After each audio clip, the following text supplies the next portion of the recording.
Salut machine, j'espère que tu es au top. Dans cette vidéo, on va parler des fluides au repos pour les premières spé. On va d'abord s'attarder sur comment on peut décrire un fluide au repos, qu'est-ce que ça implique. Ensuite, on parlera de force pressante, puis de la pression dans un fluide incompressible. On verra qu'en fait, on parle de liquide. Et on finira par la pression dans un gaz. Allez, c'est parti.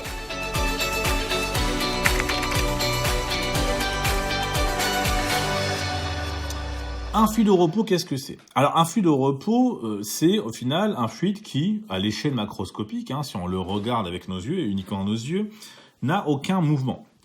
C'est-à-dire que il ne bouge pas a priori. Bon, ça peut bouger un tout petit peu, mais grosso modo, là, je mets un verre en dessous, il y a de l'eau dedans, on la voit pas parce que elle bouge pas. Bon, il n'y a pas beaucoup d'eau, il y en a juste au fond.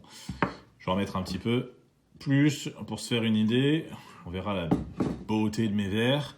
Donc voilà, là, il y a un fluide. Bon, il n'est pas encore au repos parce qu'il bouge encore un peu. Mais voilà, là, on a un fluide plus ou moins au repos. Il ne se passe rien, a priori. En réalité, il ne se passe pas rien. On a des grandeurs macro qui vont nous permettre de décrire un peu ce fluide, comme la température. La température qu'on va mesurer avec un thermomètre. Alors, il faut que je retrouve les bonnes couleurs. La température. Donc, on mesure ça avec un thermomètre. L'unité, je vous la donne pas parce qu'en fait, il y en a 3. Donc, voilà, ça peut être en degrés Celsius, en Kelvin ou en degrés Fahrenheit.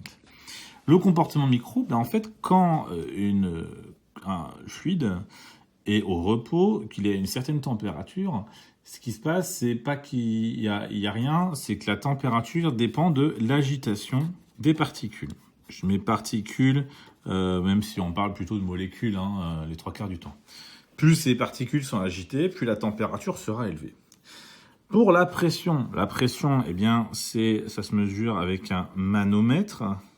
C'est en pascal en général, mais on peut aussi la mesurer en bar ou en millimètres de mercure, encore une fois, plusieurs unités possibles. Et en fait, la pression correspond au choc entre les particules. Parce que les particules vont se percuter les unes les autres, on va avoir une certaine pression. La masse volumique, elle, ça se mesure pas réellement, ça se mesure indirectement. C'est un calcul d'une masse divisée par un volume. Et si quelque chose a une plus grande masse alors qu'il a le même volume, ça veut dire que les particules sont plus rapprochées. Donc finalement, la masse volumique, c'est l'écartement entre les particules. Voilà comment ça se passe au niveau macro-micro. Alors, on va nous s'intéresser pas à la température, parce que c'est pas forcément facile à décrire en première, ni à la masse volumique, parce que ça a plus ou moins été fait déjà, par contre, ça, mais plutôt à la pression. La pression, c'est les chocs entre les particules, et ça va créer ce qu'on appelle une force pressante. La force pressante, c'est lorsqu'un fluide qui est au repos est au contact d'une paroi. Il va exercer une force pressante qui va appuyer sur cette paroi.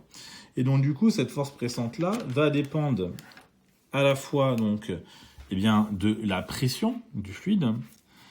Ça dépend de la pression, parce que plus la pression est grande, plus la force pressante sera grande. Et ça dépendra aussi de la surface de la paroi, parce que plus la surface est grande, et bien plus logiquement la force pressante va être grande.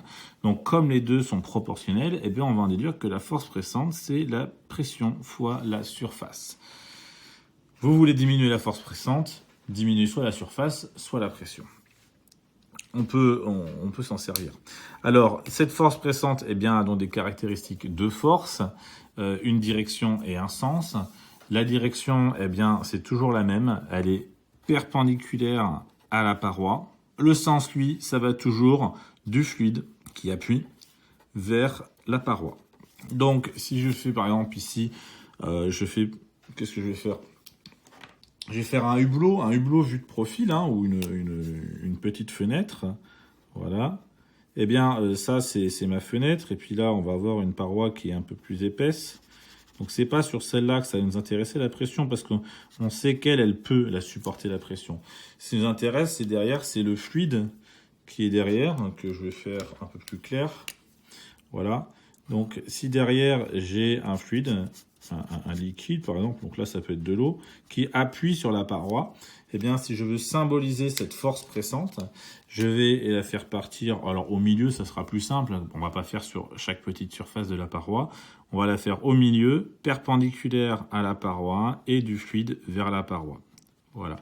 Voilà à quoi ressemble donc une force pressante qui est responsable du coup de la pression, hein, puisqu'au final la pression c'est ni plus ni moins que la force pressante divisée par la surface sur laquelle elle est appliquée.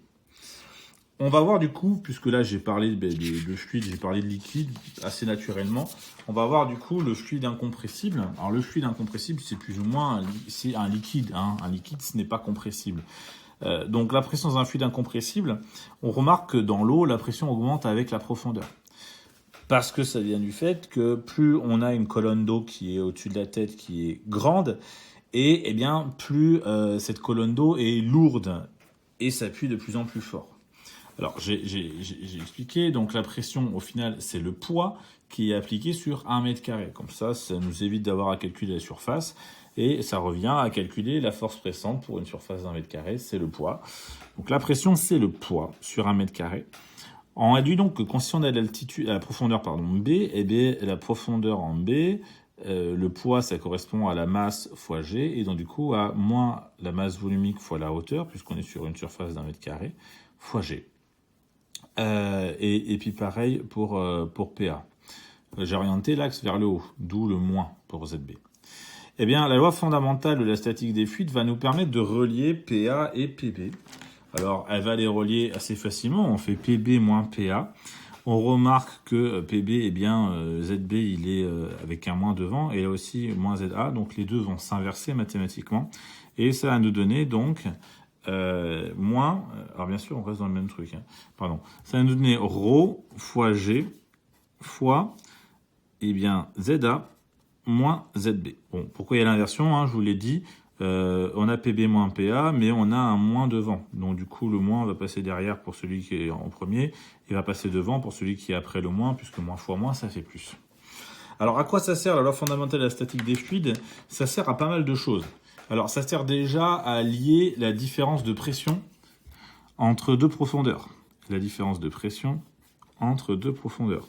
On verra que ça peut être utile plus tard, notamment quand on fait de la plongée, à se rendre compte qu'au final, à deux profondeurs différentes, eh bien, la pression va être différente et ça va influer sur la taille des bulles d'air qu'on va respirer. Ça sert aussi à trouver la pression à une certaine profondeur. Oui, puisqu'on a des inconnus, mais on peut en maîtriser quelques-unes. Si on connaît la pression en A et puis la profondeur ZA, évidemment, puisqu'on se connaît sa pression, et qu'on a la profondeur ZB, on peut en déduire la pression qu'on a en B.